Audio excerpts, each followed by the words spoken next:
तो देखो अब कैसे करेंगे, क्योंकि अभी तक तो हमने सिर्फ बाइनोमियल देखा है, मल्टीनोमियल नहीं देखा है।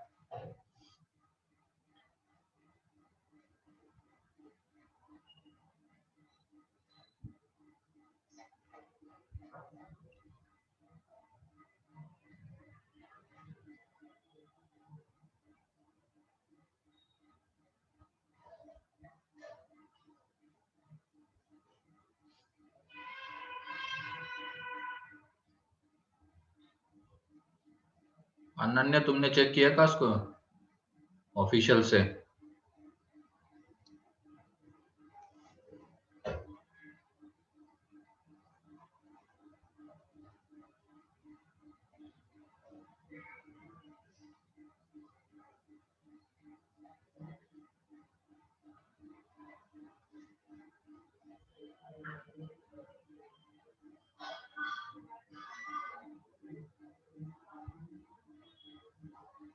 और ये पार्थ को क्या हो गया साहिल?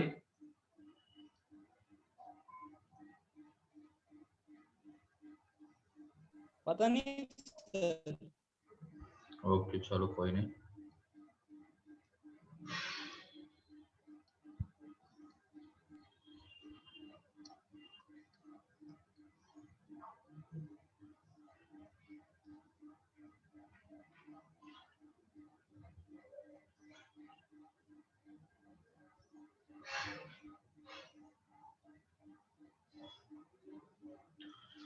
देखो इसको, यहाँ पे x की पावर 8 का कोएफिशिएंट चाहिए, इसमें ये फैक्टराइज हो जाएगा। ये अंदर वाले चीजों का फैक्टर्स देख लो क्या आ कॉमन जाएंगे। 1 plus x 1 into plus x और 1 प्लस एक्स स्क्वायर आ जाएगा। ठीक है, ये अंदर वाले के फैक्टर्स आ जाएंगे और इसकी पावर में 10। अब ये देखो x की पावर 8, यहाँ पे 1 प्लस एक्स की पावर 10 एंड यहाँ पे 1 प्लस एक्स स्क्वायर की पावर में 10 आ जाएगा। तो यहाँ से अब हमें केसेस बनाने x की पावर 8 लाने के लिए, तो ये देख लेना इस वाले से हमें कैसी पावर मिलने वाली है x की? E1। E1। तो इससे केसेस बनाने की शुरुआत करना, वो ज्यादा अच्छा रहेगा, कम केसेस बनेंगे। तो ये देख लो, यहाँ से अगर हम x की पावर 0 लेते तो यहाँ से हमें क्या चाहिए, x की पावर 8। अब यहाँ से x की पावर 1 तो नहीं आ पाएगा, यहाँ से आएगा x की पावर 2, तो यहाँ से चाहिए होगा x की पावर 6। यहाँ से जब आएगा x की पावर 4 तो यहाँ से हमें चाहिए होगा x की पावर 4। जब इससे आ जाएगा x की पावर 6, आगे लिख रहा हूँ, तो इधर से चाहिए होगा हमें x की पावर 2, और जब इधर से x की पावर 8 तो इधर से x की पावर 0। तो ये चीजें हमें चाहिए होगी। इसकी जनरल टर्म लिखते हैं पहले, यह आ जाएगा 10CR1 x की पावर में 2R1, और इसकी जनरल टर्म लिखेंगे तो यह आ जाएगी 10CR x की पावर में r। तो ये देख लो, पहली केस का आंसर लिखेंगे, हमें यहाँ से x की पावर 8 चाहिए तो r की जगह पे 8 पुट करना पड़ेगा, और यहाँ से x की पावर 0 चाहिए तो इसकी वजह से R1 की जगह पे 0। तो 10C8 10C0 ये पहले का आंसर है फर्स्ट। उसके बाद सेकंड केस, यहाँ से x की पावर 6 चाहिए तो r की जगह पे 6, यहाँ पे 2 चाहिए तो R1 की जगह पे 1, तो ये आ जाएगा यहाँ पे 10C1 प्लस। नेक्स्ट केस, यहाँ से 4 चाहिए तो ये आ जाएगा 10C4, और यहाँ पे पावर 4 चाहिए तो R1 की जगह पे 2 लेना पड़ेगा, तो 10C2। फिर उसके बाद 10C2 into 10C3 plus 10C0 into 10C4, ये इसका आंसर है। क्लियर है सभी को ये?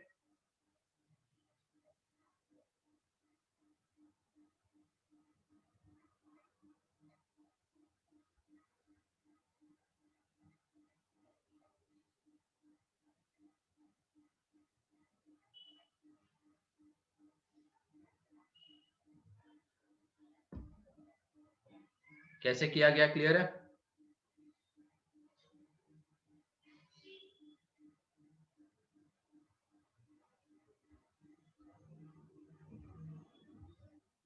जल्दी से लिख लो, हो जाए तो बता देना, आगे बढ़ते हैं। हो गया सर। ठीक है, सभी लोगों का हो गया?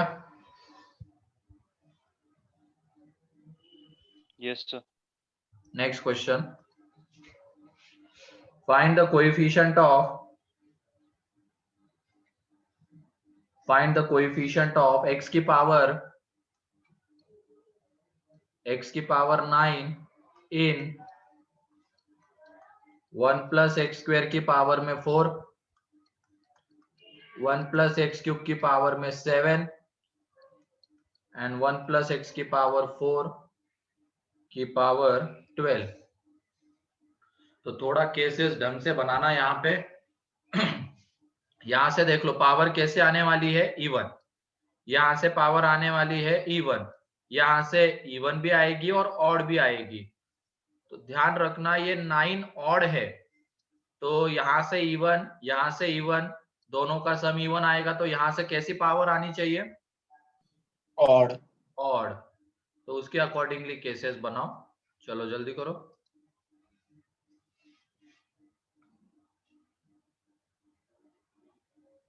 और ऑड भी आएगी तो किसका मल्टीपल, 3 का मल्टीपल आने वाली है, ध्यान रखना। पहले वाले में 2 का मल्टीपल, लास्ट वाले में 4 का मल्टीपल आने वाली है पावर।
आ रहा है?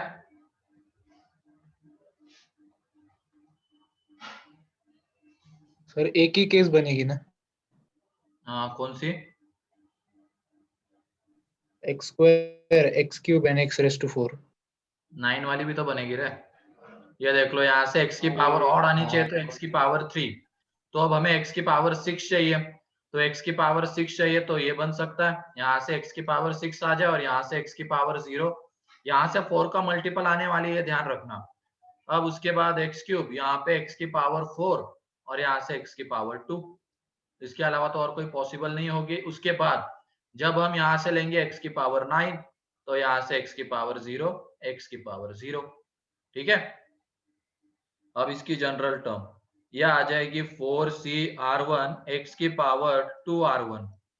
इसकी जनरल टर्म 7c(r2) x की पावर में 3r2। ये तुम अच्छे से लिखना, वहां पे जगह देखिए, यहाँ पे जगह नहीं, इसकी वजह से लिख रहा हूँ। यह आ जाएगा 12c(r3) x की पावर में 4r3। तो पहले वाले का जब आंसर लिखेंगे हमें x की पावर 6 चाहिए, तो r1 की जगह पे 3 पुट करना पड़ेगा। तो यह आ जाएगा 4c3 इनटू, यहाँ पे 3 चाहिए तो r2 की जगह पे 1, तो 7c1 इनटू, यहाँ पे 0 चाहिए तो यह आ जाएगा 12c0 प्लस, यहाँ से x की पावर 2 चाहिए तो r1 की जगह पे 1, तो 4c1, यहाँ पे 7c1, यहाँ पे 12c1।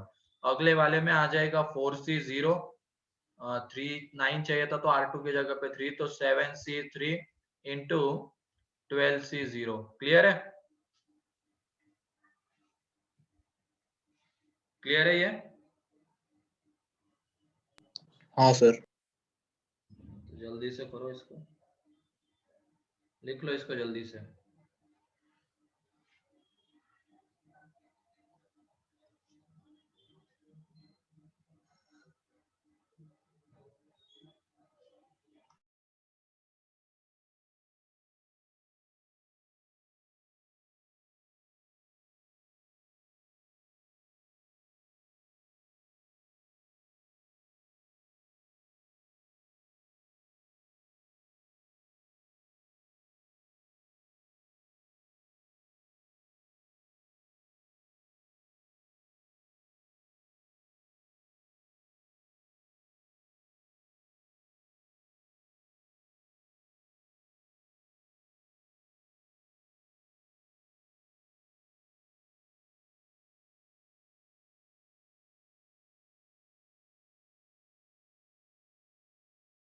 हो गया सर।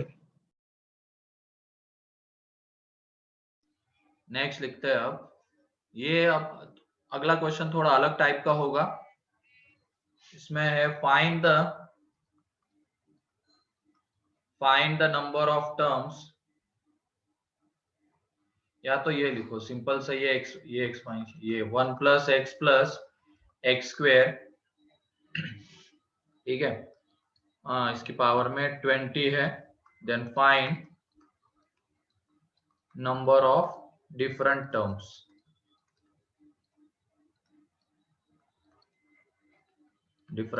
प्रेजेंट इन द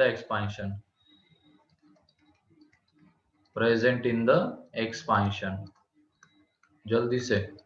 अब ये बाइनोमियल नहीं है, बाइनोमियल में तो अब तुरंत बता देते थे n+1, लेकिन ये थोड़ा अलग है। ध्यान दो, इसमें मैंने जो एक तरीका बताया था कि n को x और y में बांटना है, उस हिसाब से सोचो, मिनिमम मैक्सिमम पावर।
आ रहा है क्या? किसी का आया क्या?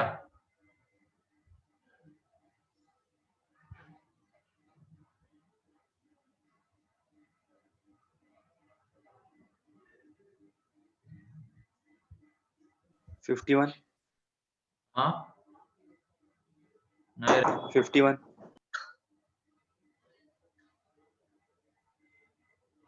क्या 51 बोल रहा है तू भी? चलो देखो अब यहाँ पे इसमें देखो, ये हमारे पास 20 ऑब्जेक्ट्स है, इसको ऐसे रीड करो, और मल्टीनोमियल से तो हम कर लेंगे उसको, अलग तरीका है वो। इसमें ये देख लो ना, 20 ऑब्जेक्ट्स है, इसको हमें 3 लोगों में बांटना है, 1 2 3। ये देख लो 20 का 20 पूरा इसके साथ जा सकता है। फिर उसके बाद में पावर देख रहा हूँ कौन सी आती है, जितनी पावर्स आएगी उतनी डिफरेंट टर्म्स होगी। तो तुम बताओ यहाँ पे x की पावर 0 तो आएगा, जब मैंने 20 पूरा किसको दे दिया, 1 को, तो मान लो वो a0 है, x की पावर 0 का कोएफिशिएंट a0 है। फिर उसके बाद इसमें x आएगा क्या, x आएगा क्या बताओ, x की पावर 1 एक्सपांशन में, थोड़ा सोच समझ के बताओ। एक्सपांशन में x की पावर 1 आएगा क्या? नहीं sir. अरे आएगा ना बेटा, इसको मैंने 19 दे दिए, इसको 1, इसको 0, तो देख लो x की पावर कितना मिल रहा है, 1 आ रहा है। उसका कोएफिशिएंट मान लो a1 है, x की पावर 1, x स्क्वायर आएगा क्या, x स्क्वायर सर 21 21 नहीं 41, x स्क्वायर आएगा क्या बताओ, हाँ सर. x स्क्वायर भी आएगा।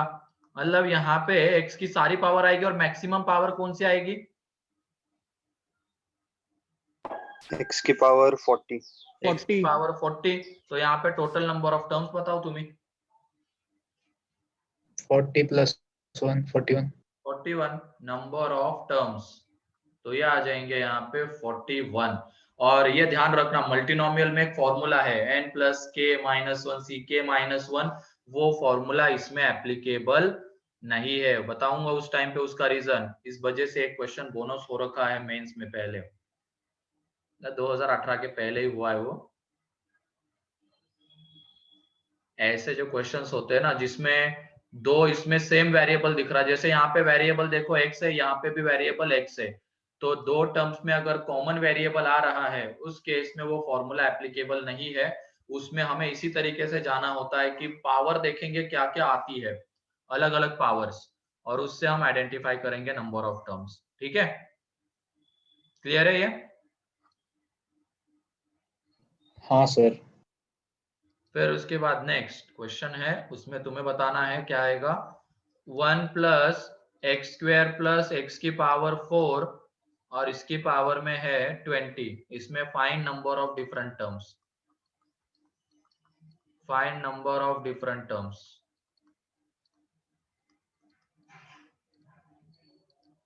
जल्दी से,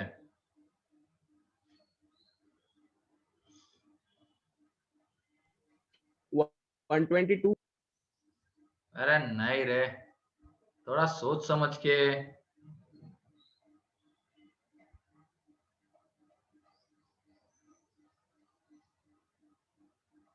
41 होगी इसमें भी. हाँ 41.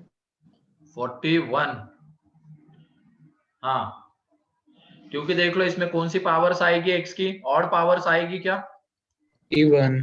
सारी इवन Even आएगी पावर्स सर. आने वाली है। मतलब ए नॉट, फिर उसके बाद a1 into x square, a2 into x की पावर 4, ठीक है। ऐसे ही फाइनली कौन सी पावर आएगी, x की पावर 80, या ये तो ये a2 a4 ऐसे ही देते जाओ और ये a80। इसमें total number of distinct terms देख लो, अब 41 आते हैं, क्योंकि ऑड तो नहीं है, सारे इवन प्रेजेंट्स है, तो नंबर ऑफ डिफरेंट टर्म्स 41। ठीक है, अब बन जाएंगे ऐसे क्वेश्चंस। हाँ सर. अब इसमें और एक तरीके का सर क्वेश्चन एक बार फिर बनता से है, बताओ ना, क्या, एक बार फिर से बताओ ना। यहाँ पे हमें सारी इवन पावर्स मिलेगी, क्योंकि इसको हम कैसे रीड कर रहे हैं, हमारे पास 20 ऑब्जेक्ट्स है और हमें इन तीनों में बांटना है। हमें x की पावर 0 मिलेगा कब, जब हमने इसको इसको 20 दे दिया और इसको 0 0 दे दिया। ठीक है, मतलब इसके पावर में चढ़ा देना है उसको, 1 की पावर में 20, यहाँ पे x स्क्वायर की पावर में 0, तो वो 1 ही आ जाएगा, x की पावर 4 की पावर में 0 1। फिर उसके बाद हमें x की पावर 1 नहीं मिल पाएगा यहाँ पे, क्योंकि अगर हमने ऐसा भी सोचा इसको 19 दे देते और इसको 1 और यहाँ पे 0, तब भी पावर 2 आ रही है। तो यहाँ पे और देख के भी लग रहा है कि हम अगर बांट भी देंगे ना इसको 1 इसको 2 इस तरीके से, तो पावर सारी इवन दिखने वाली है। तो सारी इवन पावर्स आएगी, ऑड कभी नहीं आ पाएगी। और इसमें देख लो ऑड पावर्स में वो 0 है, 2 है, 4 है, अप टू 80 है। तो ये एक एपी है, एपी में last term 80, first term 0, n minus 1 into 20, n minus 1 into 2, तो यहाँ से n इज इक्वल टू 41, तो इतने नंबर ऑफ डिस्टिंक्ट टर्म्स आते हैं। ठीक है, हाँ सर। चलो अब इसमें और एक तरीके का क्वेश्चन बनता है, देख लो वो कौन सा। यहाँ पे ये है 1 इन द एक्सपांशन ऑफ, लिखो question, in the expansion of 1 plus x square की पावर में 20, find the sum of the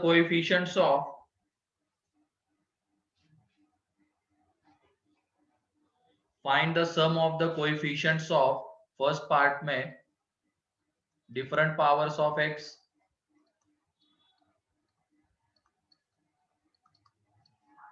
second part में ऑड पावर्स ऑफ एक्स,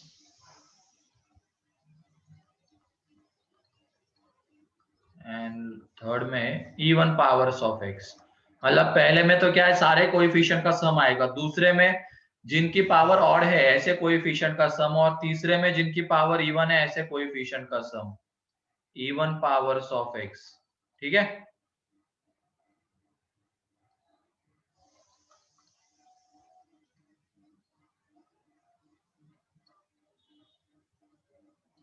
यश तुमने काउंट किया है क्या स्कोर?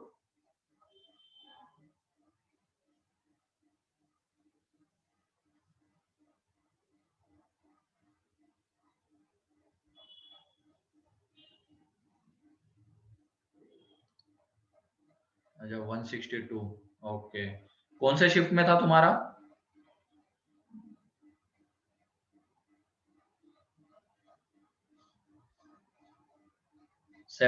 फर्स्ट। ओके चलो कोई नहीं, पढ़ते रहो, बढ़ जाएगा आराम से अप्रैल में। ठीक है,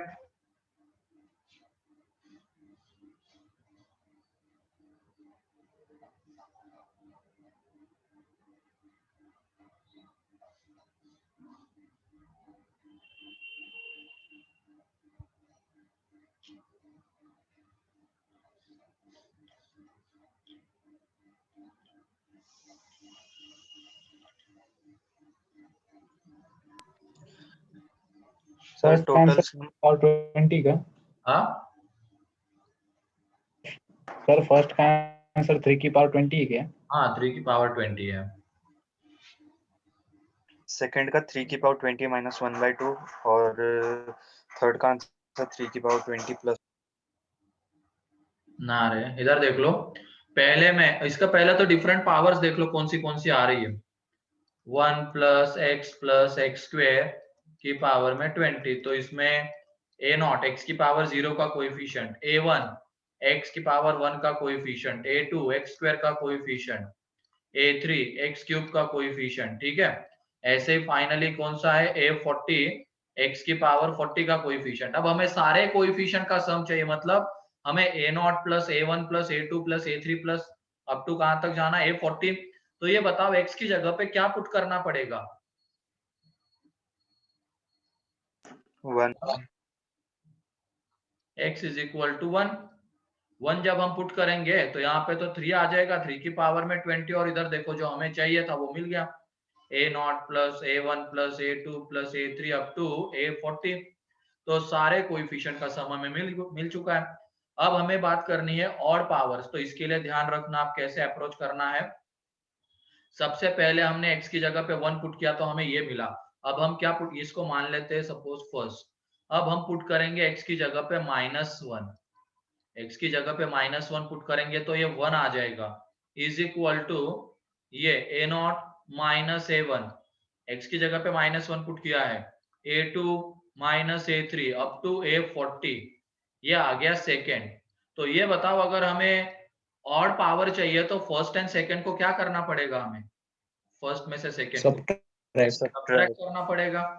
तो इसमें अगर हम करेंगे फर्स्ट माइनस सेकेंड, तो देख लो हमें मिलेगा 3 की power 20 minus 1 is equal to a1 2 times of a1 plus a3 up to a39। तो सारे ऑड पावर, ऑड कोएफिशिएंट्स का सम आ गया, ऑड पावर के कोएफिशिएंट का। ठीक है, अब डिवाइडेड बाय 2 कर देंगे तो वो आंसर है। तो a1 plus a3 plus a5 up to a39, ये आ जाएगा यहाँ पे 3 की पावर 20 माइनस 1 अपॉन 2। ठीक है, ये क्लियर है सभी को? और ये बताओ अगर इवन का चाहिए तो क्या करना पड़ेगा फर्स्ट एंड सेकंड को?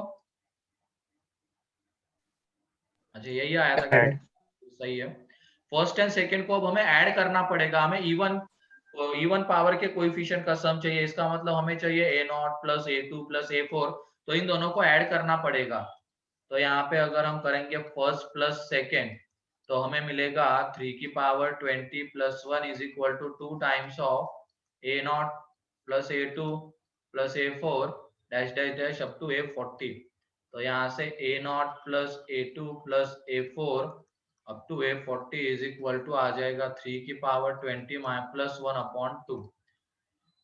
तो ये एक तरीके का क्वेश्चन इसमें बनता है, ठीक है। और कभी कभी क्या दे दिया जाता है क्वेश्चन में, ऐसा रहता है कि ये चाहिए हमें a0 plus a2 up to a38 तक ही देते हैं, वो ध्यान से देखना होता है क्वेश्चन को, a38 तक ही देंगे। तो हमें क्या करना पड़ेगा, पहले इन सब का सम निकालना पड़ेगा, ये आ गया, और उसके बाद a40 की वैल्यू निकालनी पड़ेगी, और a40 की वैल्यू निकल जाएगी। मल्टीनोमियल में हम देखेंगे कैसे आएगी इसकी वैल्यू।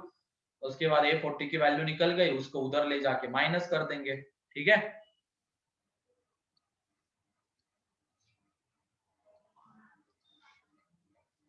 क्लियर है? सर ये वाला क्वेश्चन था एक शिफ्ट में, हाँ ये वाला क्वेश्चन था जिसके अंदर a38 की वैल्यू पूछी थी और सम में a39 तक आ रहा था। अच्छा, हाँ वो करना पड़ता है ऐसा, मतलब ऐसे देते हैं वो, सिंपल सा दे देंगे थोड़ी ना, ये इसमें 1 पुट करना, -1 पुट करना, ऐड कर देना, इतना भी नहीं देंगे वो, थोड़ा बहुत तो उसमें एक आध चीज उधर भेज देंगे। जैसे यहाँ पे अगर कुछ क्वेश्चन पूछना होता तो वो क्या करते, a40 तक नहीं देते, a38 तक पूछते, फिर उसको उधर ले जाना पड़ता, उसकी वैल्यू निकाल। मल्टीनोमियल में देखेंगे हम कैसे निकाला जाता है ये, ठीक है।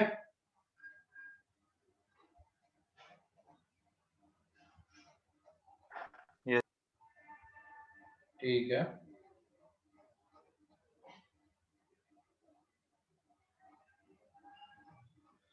चलो नेक्स्ट अब आ जाते हैं, ये हो गया एक्सपांशन और इससे रिलेटेड की चीजें हो गई अब, ठीक है। इस इतने सारे तरीके के क्वेश्चन बन सकते हैं, ठीक। थोड़ा सा वो अरेंजमेंट वाला एक बार ध्यान से देखना तुम क्वेश्चन में, कि लेंथी तो मेरे ख्याल से नहीं जाते इसके क्वेश्चन इतने ज्यादा, थोड़ा कुछ ट्रिकी चीजें दे देते हैं, वहां पे हमें सोचना पड़ता है और थोड़ा सिंप्लीफाइड फॉर्म में लाके फिर कोएफिशिएंट लिखना होता है। अब आगे बढ़ते हैं हम मिडल टर्म।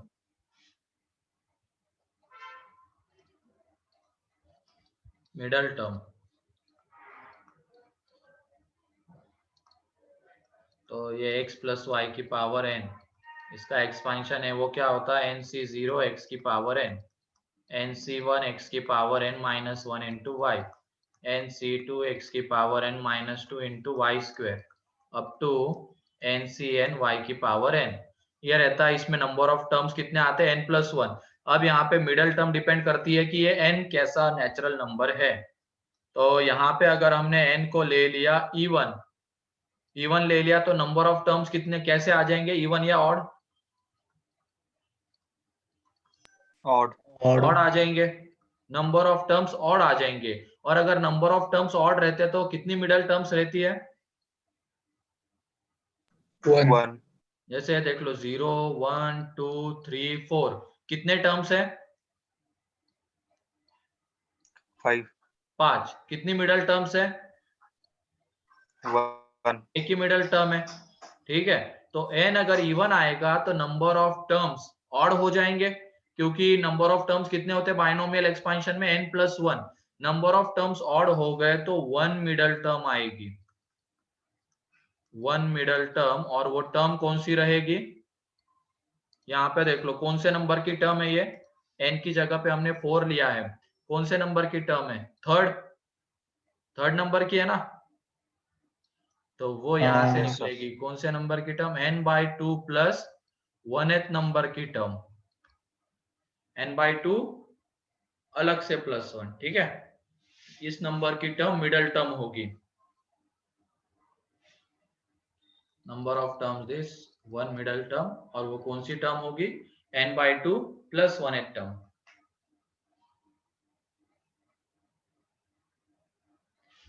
ठीक है, नेक्स्ट है अब n जब ऑड होगा, n जब ऑड होगा तो नंबर ऑफ टर्म्स होंगे even. Number of terms even, तो ये देख लो हम n की जगह पे 3 ले रहे, तो कहां से शुरुआत होती है? 0 1 2 3 4 5, 5 ले रहे मान लो n की जगह पे, 5 ले लिया, नंबर ऑफ टर्म्स इवन आ गए। अब इसमें दो मिडल टर्म है, एक तो ये वाला है और एक ये वाला है, ये थर्ड नंबर का टर्म है और ये फोर्थ नंबर का टर्म है। तो इसको हम ऐसे लिख सकते हैं ना, 5 + 1/2 एंड इसको 5 + 3/2। तो यहाँ से हमें मिल जाएगा, दो मिडल टर्म है, 2 मिडल टर्म्स, एंड वो कौन से होंगे? n + 1/2th term and n + 3/2th term. ठीक है, n + 1/2th term and n + 3/2th term, ये दो मिडल टर्म इसमें रहेंगे।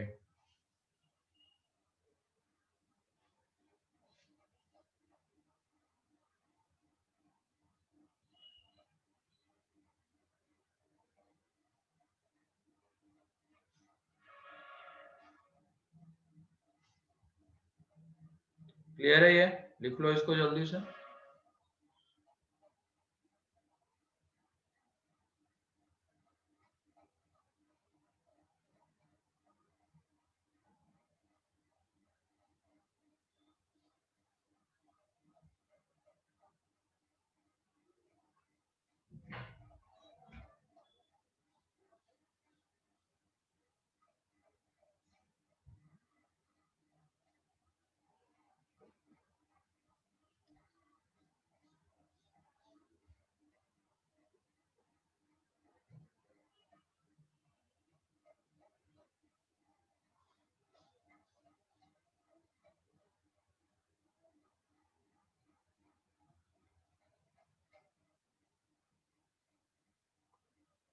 हो गया सर। हो गया। तो अब इसमें एक और चीज हमें देखनी है, मिडल टर्म का जो बाइनोमियल कोई, जैसे देख लो हमने n की जगह पे 5 लिया, ठीक है, n की जगह पे 5 लिया, तो ये जैसे 5, तो कितने टर्म्स आएंगे यहाँ पे? जैसे ये nc0 एक रहेगा, 5c0, 5c1, 5c2, 5c3, 5c4 and 5c5। Number of terms के ये बाइनोमियल कोएफिशिएंट्स मैंने लिखे हैं। तो ये कितने आ रहे हैं यहाँ पे? 6 बाइनोमियल कोएफिशिएंट्स आ रहे हैं, उसमें दो मिडल टर्म्स रहेगी, कौन सी? Third and fourth. तो ये उसका बाइनोमियल कोएफिशिएंट है थर्ड का, और ये फोर्थ का बाइनोमियल कोएफिशिएंट है। तो इनकी वैल्यू देख लो यहाँ पे, ये 1, ये 5, 10, 10, 5, 1। तो इससे हमें तीन रिजल्ट्स मिलते हैं कि एक तो बाइनोमियल कोएफिशिएंट का सम कैसा होता है, मिडल टर्म के बाइनोमियल कोएफिशिएंट, सॉरी सम बोल रहा हूं मैं, मिडल टर्म के बाइनोमियल कोएफिशिएंट की वैल्यू मैक्सिमम होती है, ये पहला रिजल्ट मिलेगा। फिर उसके बाद दूसरा रिजल्ट ये है, मिडल टर्म से जो इक्विडिस्टेंट है बाइनोमियल कोएफिशिएंट, उनकी वैल्यू सेम रहती है। जैसे ये 5c1, 5c4 सेम है वैल्यू, दोनों इक्विडिस्टेंट है, ये दोनों मिडल टर्म है, एक 1 से कम है और एक 1 से ज्यादा है, तो इसकी वजह इन दोनों की वैल्यू सेम।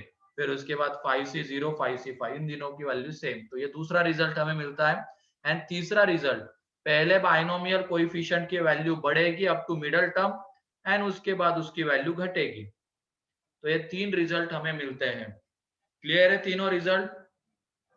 कौन से? एक तो मिडल टर्म का जो बाइनोमियल कोएफिशिएंट होता है उसकी वैल्यू मैक्सिमम रहेगी, मिडल टर्म से जो इक्विडिस्टेंट है उनकी बाइनोमियल कोएफिशिएंट की वैल्यू सेम रहेगी, एंड पहले बाइनोमियल कोएफिशिएंट की वैल्यू बढ़ेगी up to middle term and then उसकी वैल्यू घटेगी। ठीक है, तो लिख लो ये तीनों पॉइंट। ये तो बस एक एग्जांपल के लिए मैंने लिखा था, एग्जांपल लिया था समझाने के लिए, दिखाने के लिए चीजें, तो मैं तो सिर्फ पॉइंट लिखने हैं। पहला पॉइंट है, binomial coefficient of middle term, binomial coefficient of middle term is greatest, binomial coefficient की बात चल रही है यहाँ पे, ठीक है, binomial coefficient of middle term is greatest. फिर उसके बाद second point,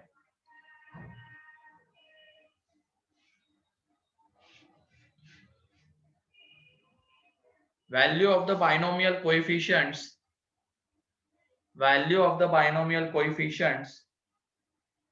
equidistant from the middle term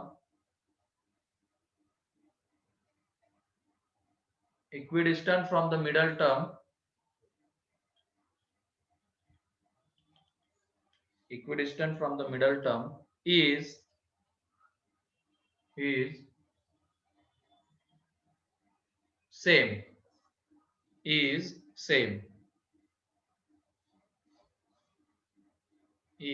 same.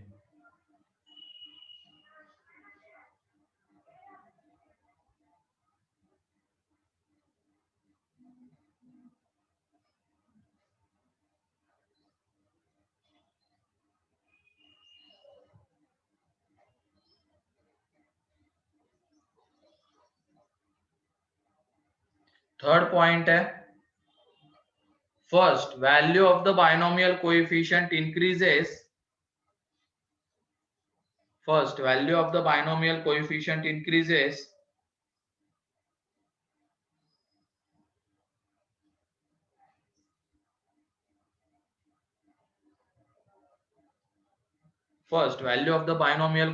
Increases up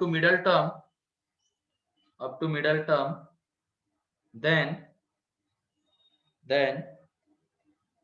its value decreases. अब इन 3 पॉइंट की हेल्प हम लेंगे बाइनोमियल कोएफिशिएंट्स में इनइक्वालिटी सॉल्व करने के लिए। तो ये देख लो, क्वेश्चन लिखो इसके ऊपर तुम। और ये याद रखना, जब यहाँ पे 5 आ रहा है ना, तो हम किसका एक्सपेंशन देखेंगे? चलो बता देता हूं। वैसे ये प्रूव करना है, इसमें r की वैल्यू बतानी है। क्वेश्चन लिखो, find r if 7cr is less than or equal to 7c4। तो जैसे यहाँ पे 7 आएगा, तो कौन से बाइनोमियल कोएफिशिएंट्स आने वाले एक्सपेंशन में बाइनोमियल कोएफिशिएंट्स आएंगे 7c0 आएगा, क्योंकि जिस बाइनोमियल की पावर 7 आ रही होगी उसी का एक्सपेंशन होगा ये, उसी से हम रिलेट कर सकते हैं ये इस इनइक्वालिटी के टर्म्स को। तो यहाँ पे 7c0 ये देख लेना, पहला मैं करके दिखा रहा हूँ, दूसरा तुम कर लेना। फिर 7c1, 7c2, 7c3, 7c4, 7c5,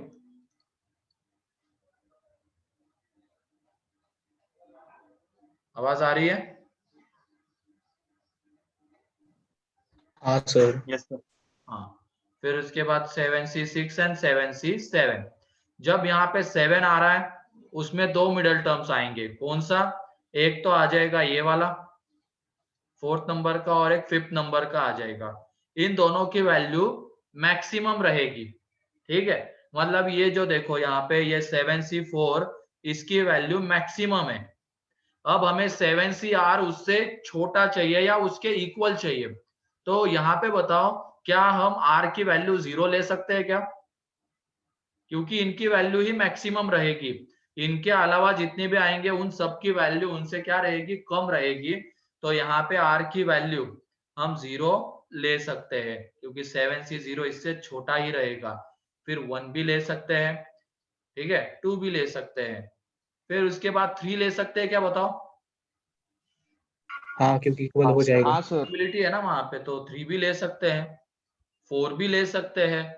अब मिडल टर्म तक वैल्यू बढ़ी, ये 7c0, 7c1, 7c2 तो इससे छोटा था, 7c3 एंड 7c4 इसके इक्वल था, और यहाँ पे लेस देन और इक्वल टू, इसकी वजह से 3 एंड 4 भी आ गया। उसके बाद अगेन 7c5 की वैल्यू उससे कम रहेगी, तो 5 भी आएगा, 6 भी आएगा एंड 7 भी आएगा। मतलब r की वैल्यू ये है, ठीक है। क्लियर है कैसे सॉल्व करते हैं इसके इनइक्वालिटी को?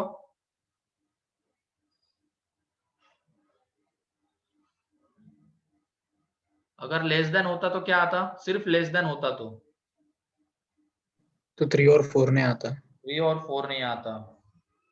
और ये 7cr ग्रेटर देन और इक्वल टू 7c4 होता तो 7cr तो ग्रेटर सिर्फ देन 3 एंड 4 आता। सिर्फ 3 एंड 4 आता। इसमें सेम आता। सेम नहीं रहे, 3 एंड 4 आता सिर्फ, क्योंकि 7cr हमें बड़ा चाहिए ना, और ये 7C4 ही इसमें मैक्सिमम है, तो इसकी वजह से R हम ले सकते हैं 4 या तो 3, 0 1 2 नहीं ले सकते क्योंकि 7C0 7C2 एंड 7C1 की वैल्यू इससे छोटी है। तो इसमें सिर्फ आ जाता, जब ये लेते हैं हम तो इसमें R is equal to 3 and 4। ये भी लिख लो क्वेश्चन के फॉर्म में इनइक्वालिटी चेंज करके, ठीक है। ये क्वेश्चन नंबर 2।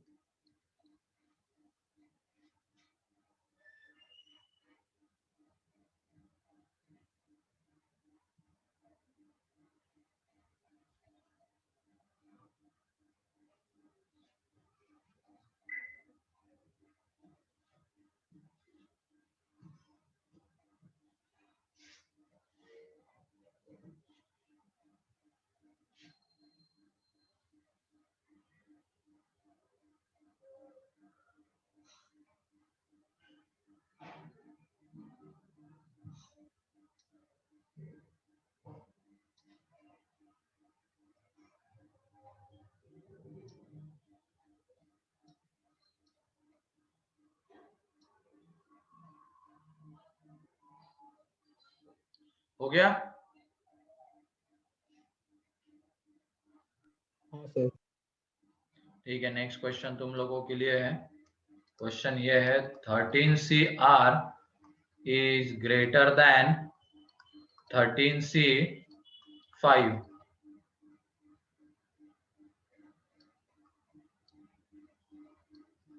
तो R की वैल्यू बताओ, जल्दी करो।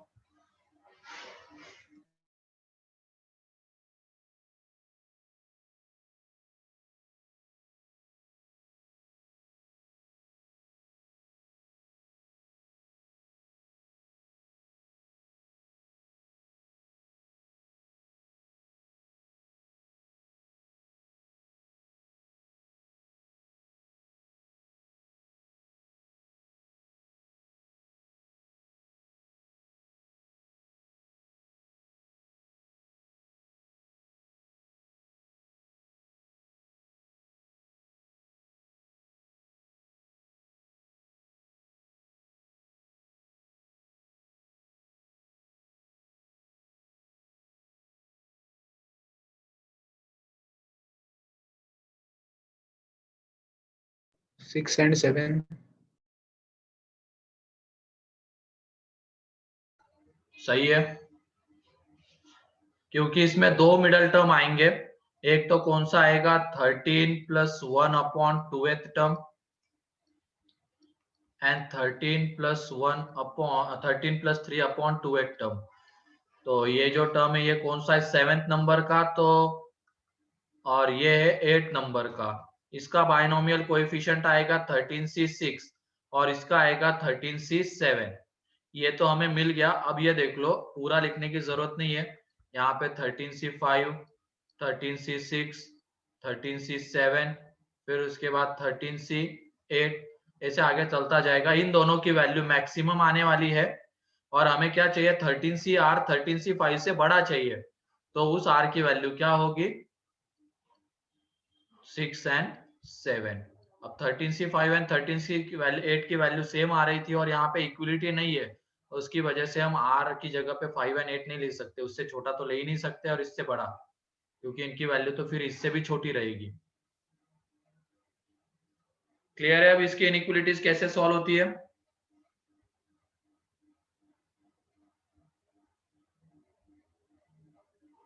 Yes sir. चलो नेक्स्ट। अब ये हो गया ग्रेटेस्ट बाइनोमियल कोएफिशिएंट के बारे में। एक तरीके से मिडिल टर्म का बाइनोमियल कोएफिशिएंट ग्रेटेस्ट होता है। अब हम न्यूमेरिकली ग्रेटेस्ट टर्म के बारे में देखेंगे, या न्यूमेरिकली ग्रेटेस्ट कोएफिशिएंट। तो डाल दो next heading, numerically greatest coefficient. Numerically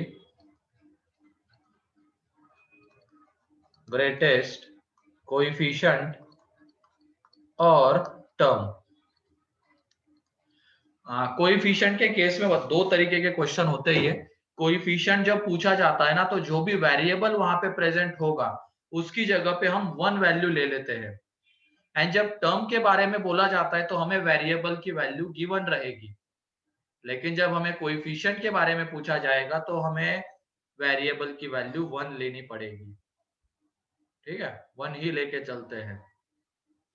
तो इसमें दो रिजल्ट्स आते हैं, प्रूफ में नहीं जा रहे इसके, सिंपल से दो रिजल्ट्स। अगर हम इसका एक्सपांशन देख रहे हैं x प्लस वाई की पावर n का एक्सपांशन, इसमें न्यूमेरिकली ग्रेटेस्ट टर्म कौन सी होगी, तो उसका रिजल्ट डिपेंड करता है इसकी वैल्यू के ऊपर, n plus 1 upon 1 plus mod x by Y.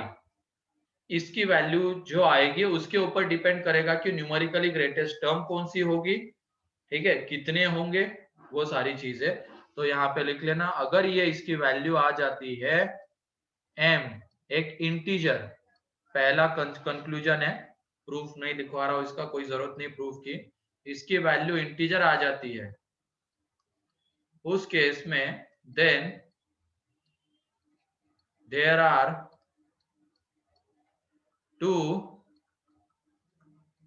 Numerically greatest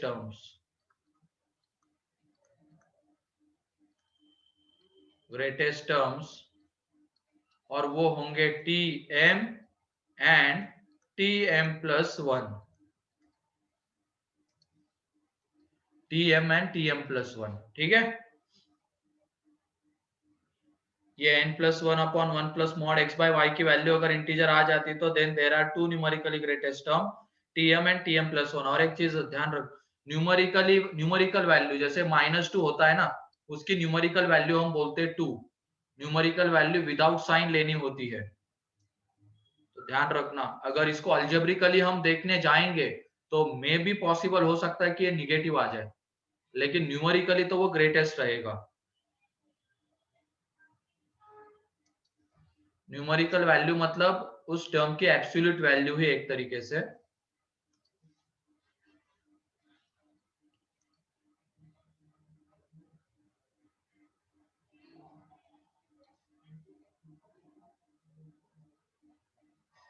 हो गया?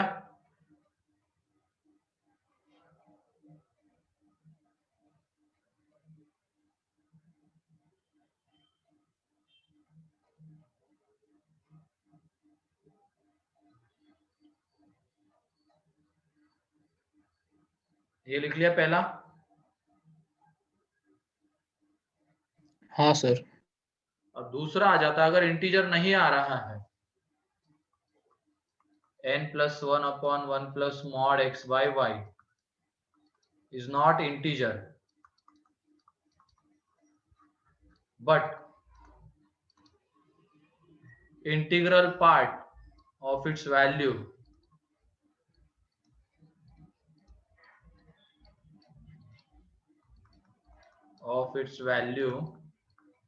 is m। जो भी वैल्यू आ रही होगी, मान लो वो m पॉइंट समथिंग समथिंग आ रही, 10 पॉइंट समथिंग, तो उसका इंटीग्रल पार्ट हमें लेना है, इंटीग्रल पार्ट है वहां पे 10, वैसे ही यहाँ पे मान लो कोई नंबर है, उसका इंटीग्रल पार्ट m है, but integral part of its value is m, then there is one numerically greatest term,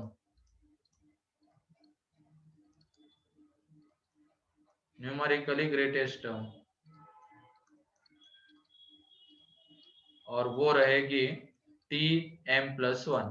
और ये टर्म अल्जेब्रिकली लीस्ट भी हो सकती है। अल्जेब्रिकली अगर बात करेंगे ना, तो विथ साइन हमें देखना होता है। अगर मान लो न्यूमेरिकली ग्रेटेस्ट हमने निकाल लिया इससे, और उसका साइन, इसका साइन आ रहा है निगेटिव, तो ये अल्जेब्रिकली लीस्ट हो जाएगी। अगर इसका साइन निगेटिव आ रहा है तो अल्जेब्रिकली लीस्ट होगी, एंड इसका साइन अगर पॉजिटिव आ रहा है तो अल्जेब्रिकली भी ग्रेटेस्ट होगी। लेकिन अगर निगेटिव आ रहा है तो अल्जेब्रिकली लीस्ट, न्यूमेरिकली तो ग्रेटेस्ट रहेगी। न्यूमेरिकल में हमें क्या कंसीडर करना होता है, बस उसकी एब्सोल्यूट वैल्यू। लेकिन अल्जेब्रिकली अगर दिखाना है तो उस केस में उसका हम क्या देखेंगे, साइन, ठीक है।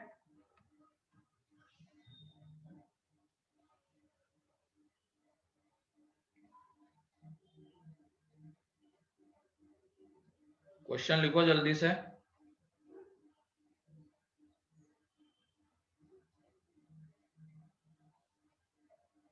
हो गया ये? हाँ सर। ठीक है, तो क्वेश्चन ये है, find numerically greatest coefficient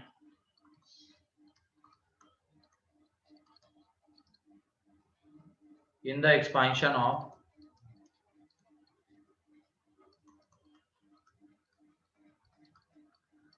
in the expansion of 3x minus 2 की पावर 21। जब भी यहाँ पे कोएफिशिएंट आएगा ना तो ये जो वेरिएबल है x उसकी जगह पे लेके चलना है 1। तो जल्दी से बताओ न्यूमेरिकली ग्रेटेस्ट कोएफिशिएंट क्या होगा।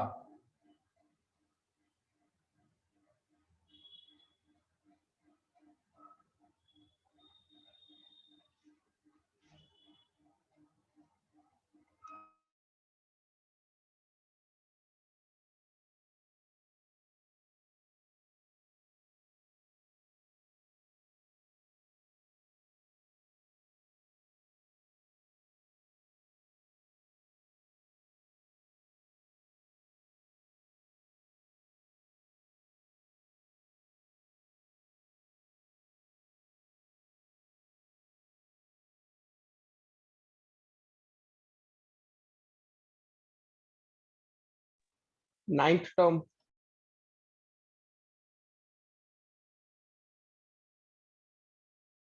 सही है, 9th टर्म आएगी, बहुत इजीली निकल जाएगा। अब हमें वैल्यू किसकी निकालनी है, n की जगह पे 21 है तो 21 plus 1 plus mod 3 into 1 upon -2, क्योंकि मॉड x बाय y होता है ना, ये y x by y means mod x upon y। तो यहाँ पे x की जगह पे क्या है 3 इंटू एक्स, और इसकी जगह पे हम वेरिएबल की जगह पे 1 लेंगे क्योंकि कोएफिशिएंट पूछा गया है, अपॉन में -2। तो ये 22 अपॉन 1 प्लस 3/2, तो ये 44 अपॉन 5। तो यह आ जाएगा 8.8 8.8 आ रहा है। तो इसका इंटीग्रल पार्ट कितना है 8, therefore t8 plus 1 that is t9 is numerically has numerically greatest coefficient, has numerically greatest coefficient।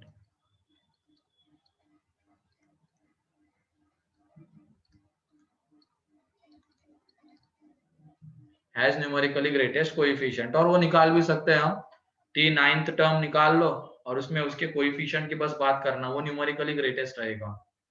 Sign अगर निगेटिव आ रहा है तो वो अल्जेब्रिकली लीस्ट भी रह सकता है, ठीक है।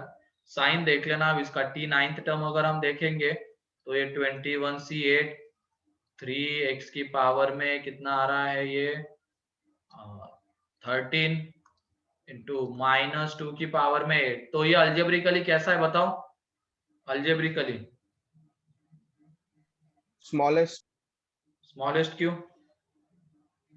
नहीं सॉरी स्मॉलेस्ट नहीं आएगा, ग्रेटेस्ट ही आएगा सर। अल्जेब्रिकली भी ग्रेटेस्ट आएगा ना, क्योंकि साइन भी पॉजिटिव ही आ रहा है, ठीक है। हाँ 8 है ना पावर इसलिए। चलो नेक्स्ट क्वेश्चन लिखो। नेक्स्ट क्वेश्चन ये है, फाइंड द, है ना, फाइंड बाद में लिखना, पहले ये 7 माइनस 5x की power 11 where x is equal to 2/3, then find first part में न्यूमेरिकली ग्रेटेस्ट टर्म। ये देख लेना, जब भी टर्म की बात होगी तो हमें वेरिएबल की वैल्यू गिवन रहेगी। न्यूमेरिकली ग्रेटेस्ट टर्म, फिर सेकेंड में न्यूमेरिकली अलजेब्रिकली ग्रेटेस्ट टर्म,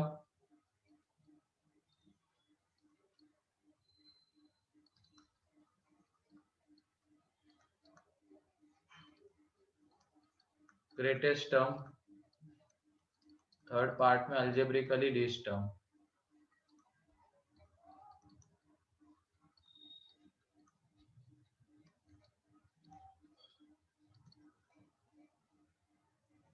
जल्दी से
यहाँ पे न्यूमेरिकली ग्रेटेस्ट टर्म कौन सी आएगी, कितनी आएगी? Fourth term.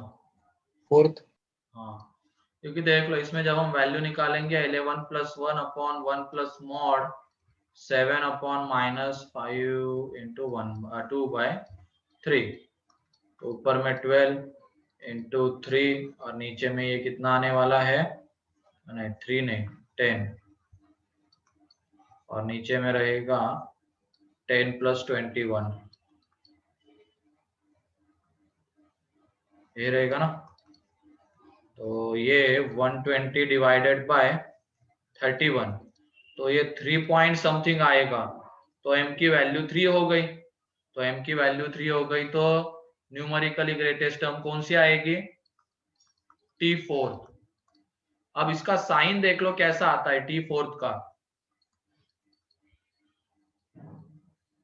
L11C3 positive sign positive या निगेटिव? नेगेटिव नेगेटिव आएगा। तो x की जगह पे कितना है, ये 5 है, ये 1/3 है, इसकी पावर में 3, इट इज निगेटिव, देयरफॉर ये अल्जेब्रिकली कैसी रहेगी? Numerically greatest. सबसे पहले पार्ट में न्यूमेरिकली ग्रेटेस्ट कौन सी है?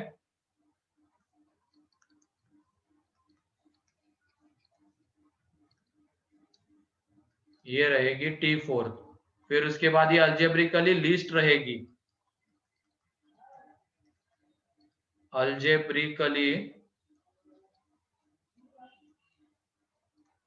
लीस्ट T4 ही रहेगी। अब अल्जेब्रिकली ग्रेटेस्ट की हमें बात करनी है, तो अल्जेब्रिकली ग्रेटेस्ट जो होगी वो या तो T3 होगी या T5 होगी, क्योंकि उन दोनों का साइन कैसा आता है? पॉजिटिव आता है। तो हमें यहाँ पे कंपेयर करना पड़ेगा इन दोनों को, T3 को एंड T5 को कंपेयर करके बताना पड़ेगा कि अल्जेब्रिकली लीस्ट कौन सी, अल्जेब्रिकली ग्रेटेस्ट कौन सी है। लीस्ट तो हमें मिल गई अल्जेब्रिकली, ये लीस्ट है, लेकिन जब ग्रेटेस्ट की बात करेंगे तो इन दोनों को हमें कंपेयर करना पड़ेगा।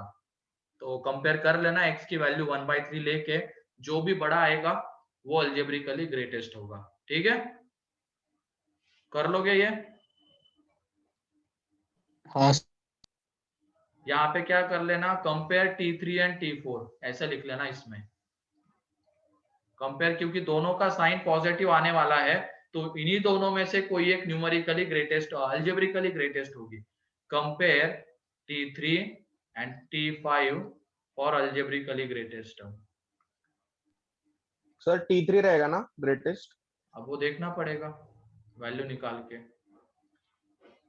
ठीक है, वैल्यू निकाल के देख लेना T3 एंड T5 की। ठीक है,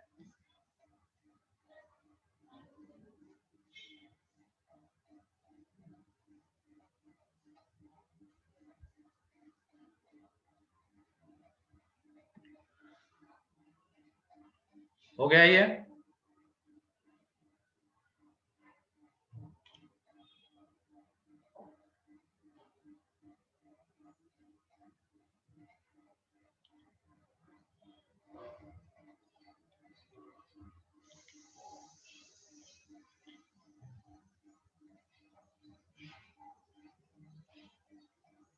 चलो नेक्स्ट, अब प्रॉपर्टीज ऑफ बाइनोमियल कोएफिशिएंट्स। आज बस प्रॉपर्टी लिख लेते हैं, कल इसके ऊपर क्वेश्चंस करेंगे। Properties of binomial coefficient.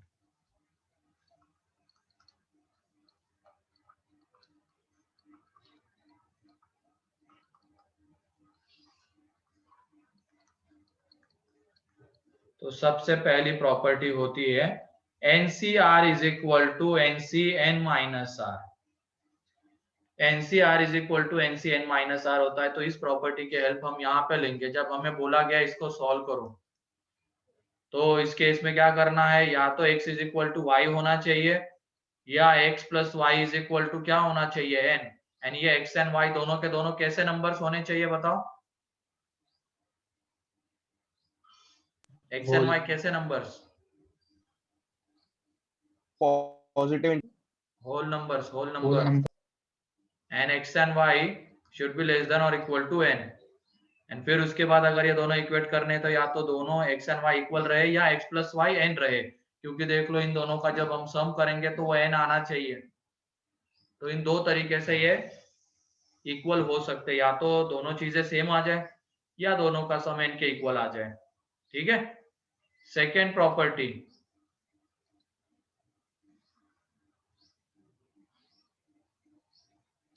Second property है यहाँ पे NCR प्लस NCR माइनस 1। तो ये हो जाएगा, ये देख लेना ऊपर में सिर के ऊपर दोनों के सेम नंबर होना चाहिए और जो पैर पे नंबर है उनमें एक का डिफरेंस होना चाहिए। यहाँ पे R तो यहाँ पे R माइनस 1 इस तरीके का होना चाहिए।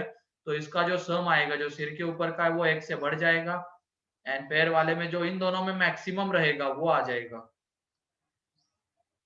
ये प्रॉपर्टी है। ठीक है।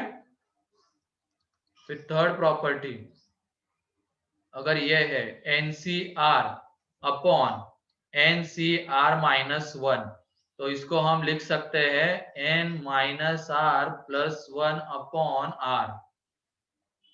एक्सपांड कर दो NCR को NCR माइनस 1 को तो आ जाएगा समझ में, यही आता है। फिर फोर्थ नंबर की प्रॉपर्टी है, अगर हमें ये NCR है इसको हम ऐसे लिख सकते हैं, ऊपर से n, सिर से n बाहर आ जाएगा, पैर से R, तो ये n बाई R।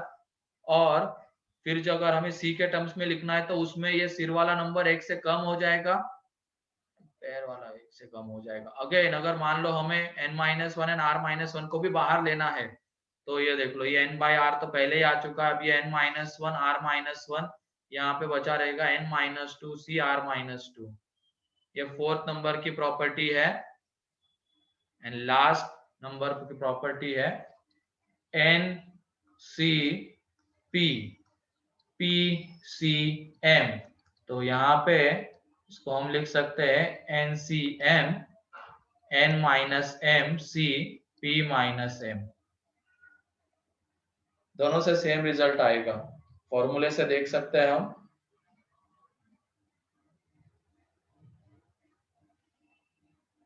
ठीक है। तो ये 5 प्रॉपर्टीज है। याद रखने का तरीका यहाँ पे, ये तो पहला वाला तो आसान है, इसमें सिर के ऊपर सेम नंबर, पैर में एक का डिफरेंस होना चाहिए तो सिर वाला एक से बढ़ जाएगा, पैर में जो मैक्सिमम होगा वो आएगा। यहाँ पे N minus R plus 1 upon R।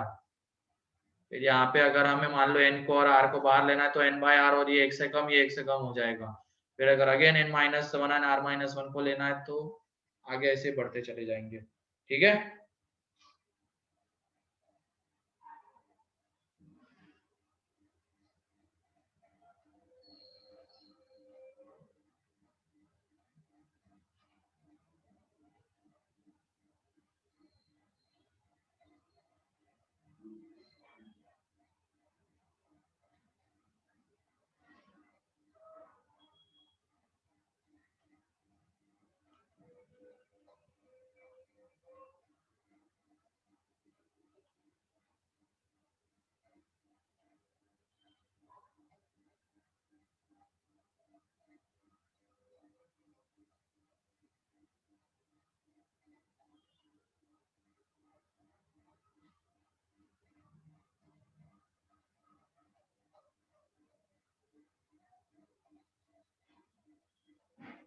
हो गया।